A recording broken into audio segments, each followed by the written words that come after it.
দর্শক, আলো ঝলমলে সুস্থ সুন্দর সবল জীবনের জন্য দেহের বিভিন্ন অংশের পাশাপাশি চোখ এবং দৃষ্টি সুস্থতার বিষয়টি অত্যন্ত গুরুত্বপূর্ণ। তাই চোখ আর দৃষ্টির নানা সমস্যা ও তার সুস্থতার পরামর্শ নিয়ে প্রতিনিয়ত সবার জন্য কথা বলছি চোখের ভেতর বাইরে এবং তার বিভিন্ন সমস্যা এবং তা থেকে মুক্তি পাবার সম্ভাব্য সমাধান নিয়েও। আমাদের ধারাবাহিক এই আলোচনায় আমরা আজ কথা বলবো বার্ধক্যে চোখের অন্যতম সমস্যা ARMD নিয়ে। আপনারা নিশ্চয়ই ভাবছেন এটি আবার কি ধরনের সমস্যা। ঠিক তাই, এই বিষয়টি নিয়ে আলোচনার জন্য আজ আমাদের সঙ্গে যুক্ত হয়েছেন প্রথিতযশা চক্ষুরোগ বিশেষজ্ঞ তথা চোখের ছানি বিশেষজ্ঞ ঢাকা আই কেয়ার হসপিটালের senior consultant doctor Mohammad Bahauddin Malik sir. আপনাকে স্বাগত জানাচ্ছি আমাদের আজকের পর্বে। কেমন আছেন? আলহামদুলিল্লাহ, ভালো আছি। আপনাকে ধন্যবাদ। আসলে আজকে আমরা আলোচনা করব একটি বিশেষ রোগ, সেটি আসলে চোখের অন্যতম একটি সমস্যা, বার্ধক্যজনিত সমস্যা যেটাকে আমরা বলি, এটি হচ্ছে ARMD। এই নামটি কিন্তু আমরা প্রায় ইদানিং খুব শুনছি। এই বিষয়টি যদি একটু বলতেন যে চোখের আসলে কোন অংশের রোগকে আমরা ARMD বলবো? ARMD বলতে বোঝায় যে এজ রিলেটেড ম্যাকুলার ডিজেনারেশন। আচ্ছা। অর্থাৎ বয়সজনিত কারণে চোখের রেটিনার একটা মূল্যবান অংশ যেটাকে আমরা বলি ম্যাকুলা, সে ম্যাকুলা নষ্ট হয়ে যায়। আচ্ছা। আমরা দৈনন্দিন জীবনে যখন যেখানে ইচ্ছা আমরা তাকাচ্ছি এবং সেই জিনিসটা স্পষ্ট দেখতে পাচ্ছি ম্যাকুলার সাহায্যে। কিন্তু যদি সেই ম্যাকুলাই ডিজেনারেশন হয়ে যায় অথবা নষ্ট হয়ে যায় তাহলে আক্রান্ত ব্যক্তি সেই জিনিসটাকে স্পষ্ট দেখে না। এইটাকেই বলা হয় ARMD বা শর্টে AMD। আচ্ছা, আমরা কিন্তু বলছিলাম যেটি আসলে বার্ধক্যজনিত কারণে হচ্ছে। তো এই বয়সজনিত বলতে বা আমরা কত বছরকে আসলে আমরা বলবো যে এটি আসলে কত বয়সের পরে হচ্ছে? পরিসংখ্যানে দেখা যাচ্ছে যে যাদের বয়স 50 থেকে 60, 0.4% তারা আক্রান্ত হয়। আচ্ছা। 60 থেকে 70 তারা 0.7% আক্রান্ত হয়। 70 থেকে 80 তারা 2.3% আক্রান্ত হয়।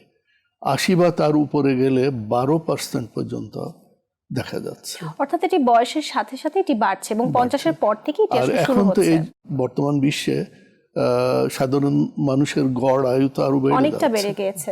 জি, এই রিলেটেড ম্যাকুলার ডিজেনারেশন আমাদের কাছে ছবি আছে, একটু আমরা দেখব। এটা ম্যাকুলা, নরমাল ম্যাকুলাটা কেমন সেটা এখানে দেখা যাচ্ছে। এটা স্বাভাবিক চেহারা। আচ্ছা, আপনি বলছেন এবং এইখানে মাঝখানে যেটা ক্রস রয়েছে ওই জায়গাটা একটু বেশি গাঢ় দেখা যাচ্ছে। অ্যাকচুয়াল ম্যাকুলাটা ওই জায়গায় অবস্থিত, কেন্দ্রবিন্দুতে। আচ্ছা, এই রোগটি হলে আমরা দেখছিলাম আসলে একটি স্বাভাবিক ম্যাকুলাকে বা স্বাভাবিক রেটিনার ছবি। এই রোগ হলে সাধারণত কি কি ধরনের সমস্যা হয়ে থাকে যদি একটু বলতেন? যারা এই রোগে আক্রান্ত হয় তাদের প্রধানত অসুবিধা হয় দেখার অসুবিধা। প্রথম দিকে রোগী অতটা ধরতে পারে না, একটু অস্পষ্ট দেখা। তো প্রথমে সে বলে যে হয়তো আমি পড়তে যে ভালো পড়তে পারছি না, একটু ঝাপসা লাগছে, বা গাড়ি চালাতে যে সূক্ষ্ম দেখা দরকার সেখানে একটু অস্পষ্ট লাগছে, বা তার চেনা মুখ অথচ সে সঠিকভাবে চিনে উঠতে পারছে না, একটু অসুবিধা হচ্ছে। এইগুলোই প্রথমে দেখা যায়। তো সেই ক্ষেত্রে অধিকাংশ রোগী মনে করে যে আমার চশমার সমস্যা হয়েছে, চশমাটা পাল্টালে হয়তো ঠিক হয়ে যাবে, ডাক্তারের কাছে যাই। এইটা হচ্ছে প্রথম দিকের অনুভূতি। এছাড়া আরও কিছু কিছু অসুবিধা লক্ষ্য করা যেতে পারে, যেমন হচ্ছে যে কোনো বস্তুর দিকে সে তাকিয়েছে, সে বস্তুটা একটু আঁকাবাঁকা দেখা যাচ্ছে বা বিকৃত দেখা যাচ্ছে। বিশেষ করে যদি লম্বা লাইন এর দিকে নজর পড়ে তাহলে হয়তো লাইন সোজা লাইন অথচ দেখা যাচ্ছে একটু বাঁকা গেছে অথবা ঢেউ এরকম। আচ্ছা আচ্ছা। তার কাছে মনে হতে পারে যে আমার দৃষ্টিটা যেন হঠাৎ করে একটু কমে গেল। এরপরেও বই পড়তে গেলে আলোর প্রয়োজনীয়তাটা আরো বেশি অনুভব করে।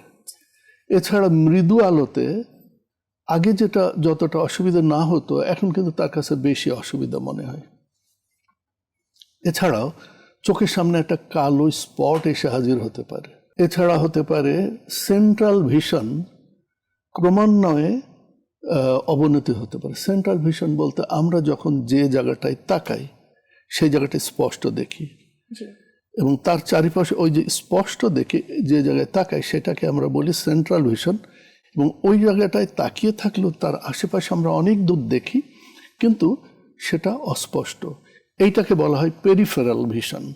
তো সেন্ট্রাল ভিশন ক্রমান্বয়ে কমে যেতে অবনতি থাকে। হতে থাকে। আচ্ছা আচ্ছা। এরপর আরো একটা হতে পারে যে কালার ভিশনের সমস্যা, অর্থাৎ রং চিনতে অসুবিধা হতে পারে। এইগুলোই সাধারণত প্রথম দিকে মানে রোগীরা বলে বা কমপ্লেন করে। আচ্ছা, তাহলে তো 50 ঊর্ধ্ব মানুষের কি প্রত্যেকেরই এই রোগটি হওয়ার সম্ভাবনা আছে, নাকি এর কোনো বিশেষ কোনো কারণ আছে? এটি যদি একটু না, বলতেন। বয়স্ক নারী বা পুরুষ যেই হোক, 50-এর ঊর্ধ্বে যে কোনো নারী পুরুষই এটা আক্রান্ত হতে পারে।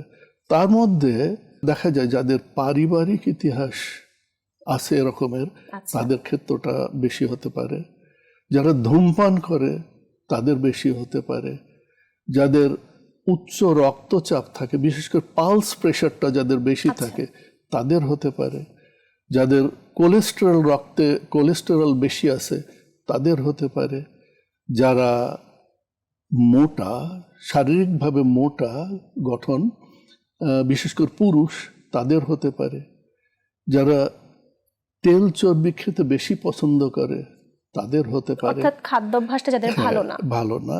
এবং আরেকটা হচ্ছে যে যারা দিনের আলোতে, অর্থাৎ সূর্যের আলোতে অধিকাংশ সময় কাটায় বা কাজ করে, তাদের এটা হতে পারে। তাদের ক্ষেত্রেও আসলে ম্যাকুলাটি ক্ষয় হয়ে যেতে পারে আস্তে হ্যাঁ, আস্তে। ম্যাকুলারটা নষ্ট হতে পারে।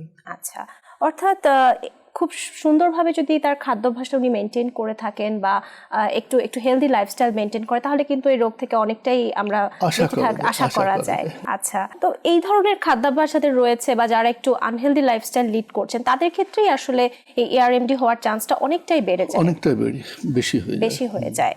আচ্ছা, তো একজন রোগীর যখন 50 ঊর্ধ্ব হয়ে গিয়েছেন, উনি হয়তো জানেন না যে এমন একটি রোগ আছেন, তো উনি কিভাবে বুঝতে পারবেন যে তার চোখে এই ধরনের সমস্যা হচ্ছে বা উনি ক্রমান্বয়ে ওদিকে চলে যাচ্ছেন? এটি যদি একটু বলতেন।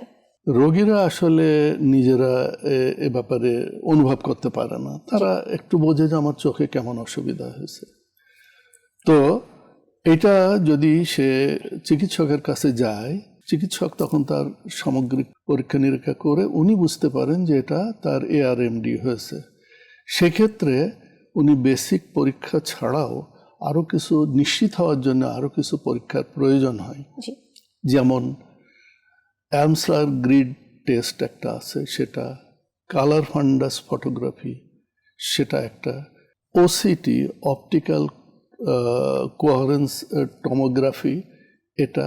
এছাড়া আরো দুই একটা পরীক্ষা আছে যেটা করা যেতে পারে প্রাথমিকভাবে, কিন্তু এই তিনটা করলেই চক্ষু বিশেষজ্ঞ বুঝতে পারবেন যে এটা এআরএমডি এবং তিনি নিশ্চিত করবেন। তো এই নিশ্চিত হওয়ার পরে রোগীকে অবশ্যই একজন রেটিনা বিশেষজ্ঞর শরণাপন্ন হতে হবে, যিনি এটাকে তার চিকিৎসা ব্যবস্থা বা পরবর্তী ফলো আপ ধাপে ধাপে করতে থাকবেন। কাজেই রোগীর একটা দায়িত্ব এখানে হয়ে যায় যে তিনি যতটা তাড়াতাড়ি সম্ভব রেটিনা বিশেষজ্ঞের শরণাপন্ন হবেন। এবং একজন জেনারেল অপথলমোলজিস্টের হয়তো উচিত যে তাকে রেটিনা স্পেশালিস্টের কাছে রেফার করে দেওয়া। ডেফিনেটলি, যখন যিনি এটা জেনারেল অপথলমোলজিস্টের কাছে তো সর্বরকম ব্যবস্থা থাকে না, তার কাছে যদি এই পরীক্ষাগুলো থাকে তাহলে তিনি করলেন এবং নিশ্চিত করলেন। যদি উনি নিশ্চিত হতে না পারেন, তাকে অবশ্যই একজন রেটিনা বিশেষজ্ঞের কাছে সেখানে রেফার করা উচিত, দেওয়াটাই আসলে উচিত। আপনাকে অনেক ধন্যবাদ। আমরা বার্ধক্যজনিত চোখের সমস্যা এআরএমডি নিয়ে অনেকগুলো তথ্য আপনার কাছ থেকে শুনছিলাম, তবে সময় হয়ে গেছে একটি ছোট্ট বিরতির। আমরা বিরতির পরেই ফিরবো, আমাদের সঙ্গেই থাকবেন। দর্শক, বার্ধক্যজনিত অন্যতম সমস্যা এআরএমডি নিয়ে আলোচনা হচ্ছে আজকের সুস্থ চোখ স্বচ্ছ দৃষ্টি অনুষ্ঠানে। সঙ্গে আছেন অভিজ্ঞ চক্ষুরোগ বিশেষজ্ঞ, ঢাকা আই কেয়ার হসপিটালের senior consultant doctor Mohammad Bahauddin Malik sir. এই পর্যায়ে সংক্ষিপ্ত সময়ের বিরতিতে যাচ্ছি, আমাদের সঙ্গেই থাকবেন।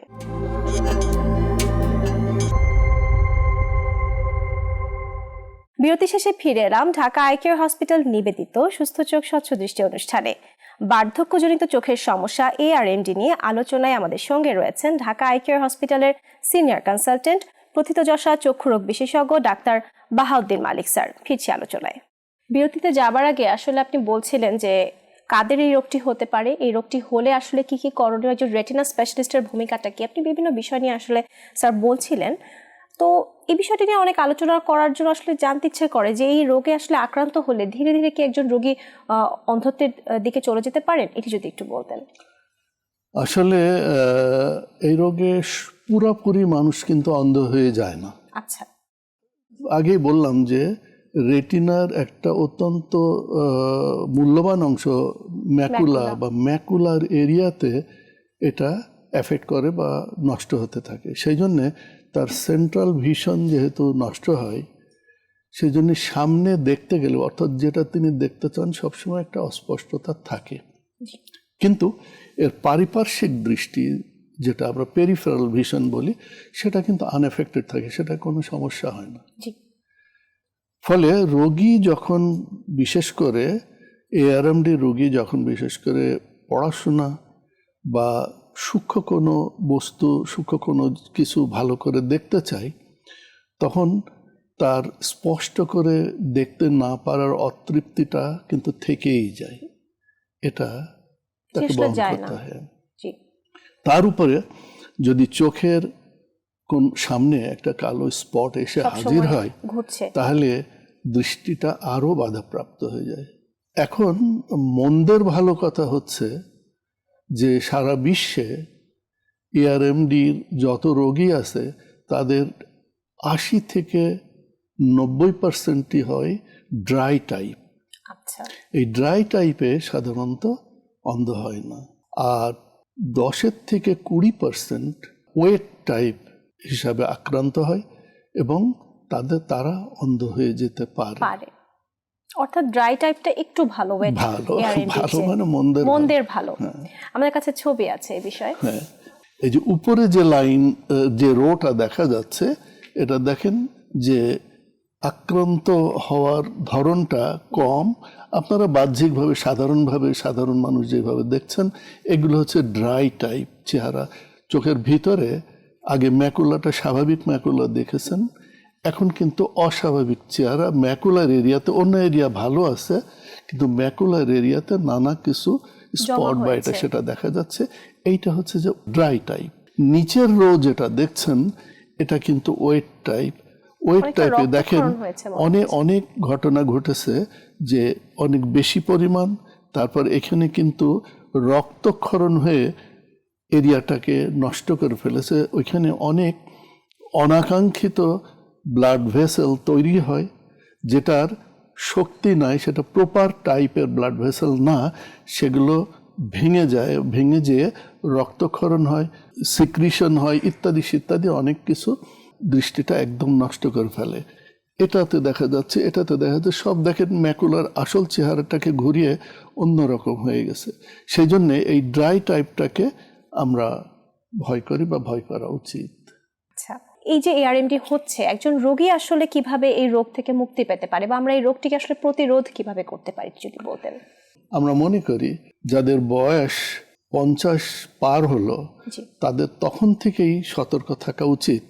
এখানে বিশেষ করে বিজ্ঞানীরা খাবার উপরে বিশেষ গুরুত্ব দিয়েছে, খাদ্য অভ্যাস। তো সেগুলোর উপরে যদি নজর দেওয়া হয়, তাহলে হয়তোবা অনেক ক্ষেত্রে লাভবান হওয়া যেতে পারে বা অ্যাফেকশন থেকে দূরে নিজেকে সরিয়ে রাখা যেতে পারে। প্রথম কাজ, যে ধূমপান সম্পূর্ণভাবে বন্ধ থাকতে হবে।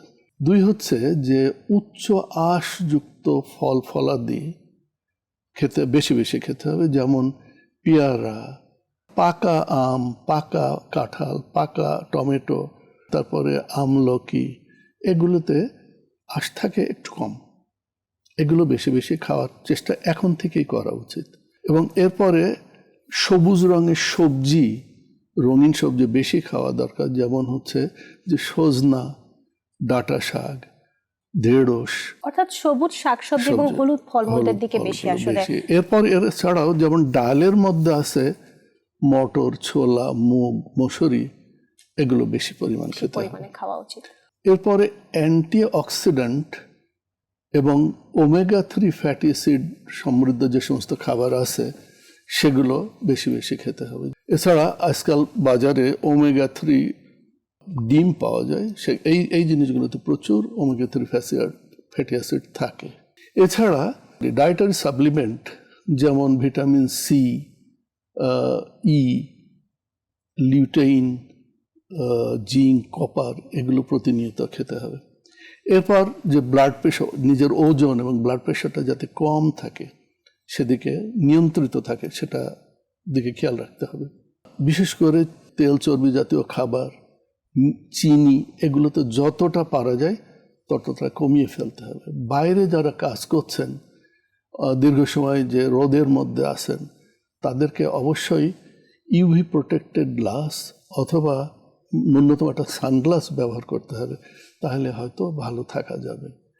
এটা এই যে খাদ্য অভ্যাসের কথা বলা হয়েছে, এটা যদি 50 থেকেই একটা মানুষ চিন্তা করে যে আমি 50 এসেছি, রোগ হয়নি, তাহলে সে হয়তোবা ভালো থাকবে বলে আমরা আশা করি। যখন এই রোগটি আসলে হয়ে গিয়েছে, এই রোগের আসলে চিকিৎসা সম্পর্কে একটু যদি বলতেন, বা আপনার চিকিৎসা কিভাবে করে থাকেন? আসলে এই রোগের সন্তোষজনক অর্থাৎ আরোগ্য হয়ে যাওয়ার মতো কোনো চিকিৎসা ব্যবস্থা এখনো মানে এস্টাবলিশ হয়নি। আচ্ছা। তবে এই যে প্রতিরোধের জন্য যে জিনিসগুলো বলা হলো, সেগুলো কিন্তু মেনটেন করে যাওয়া উচিত, বা যেতে বলেন রেটিনা বিশেষজ্ঞ, যাতে এই এআরএমডি, ড্রাই এআরএমডি অ্যাডভান্স স্টেজে পৌঁছাতে না পারে, রূপান্তরিত হয়ে ওয়েট না হয়ে যেতে পারে। সেটার জন্য এটা করলে হয়তো উনি মেনটেন করতে পারবেন নিজেকে। আবার যারা ওয়েট এআরএমডি যাদের, তাদের ক্ষেত্রে আরো খারাপ খবর, যেটা আগে একেবারেই কোনো চিকিৎসা ছিল না, ফলে অবধারিত অন্ধত্বের দিকে তিনি চলে যেতেন। কিন্তু বর্তমান যুগে একটা বিশেষ ইনজেকশন বের হয়েছে, যেটাকে অ্যান্টি ভিজিএফ আমরা বলি। সেই ইনজেকশনটা রেটিনা বিশেষজ্ঞ চোখের ভিতরে দিয়ে থাকেন। এর ফলে যদি এটা নিয়মিতভাবে দেওয়া হয়, তাহলে দেওয়ার মাধ্যমে এই অন্ধত্বটাকে হয়তো বাধাগ্রস্ত করা যেতে পারে, অথবা অন্তত একটু দীর্ঘায়িত করা যেতে পারে। এইটা করা হয়। তো এখন দেখা গেছে যে যারা এই চিকিৎসকের, রেটিনা বিশেষজ্ঞের অভিমত অনুযায়ী এই চিকিৎসা ব্যবস্থাটা চালিয়েছে, অন্তত 1 বছর চালিয়েছে, তাদের উপরে স্টাডি করে দেখা গেছে 25 থেকে 34% উন্নতি হয়েছে 1 বছর যারা এইভাবে দিয়েছেন। অপরদিকে যারা এটা ভয় করেছেন বা অথবা দিতে চাননি, অপছন্দ করছেন, তাদের বেলায় দেখা গেছে ঊর্ধ্বে 5% পর্যন্ত উন্নতি হয়েছে। তো সেই জন্য এটা খুব ইম্পর্টেন্ট। এবং আরেকটা জিনিস, চোখে ইনজেকশন শুনলে তো রোগী স্বাভাবিক ভয় পায়, আমরা সবাই ভয় পাই, কিন্তু আসলে ভয় পাওয়ার কিছু নেই। ইনজেকশনটা চোখের ভিতরে দেওয়ার সময় বা দিলে রোগী কিন্তু ব্যথা পায় না, তবে দেওয়ার পরে চোখের ভিতরে কিছু সময় পর্যন্ত এটা একটু ভার ভার লাগে, এই পর্যন্ত। কিন্তু কোনো ব্যথা পাওয়ার বা চোখে ইনজেকশন দিব, এটা একটু সেই জন্য এই জিনিসটা জানা দরকার।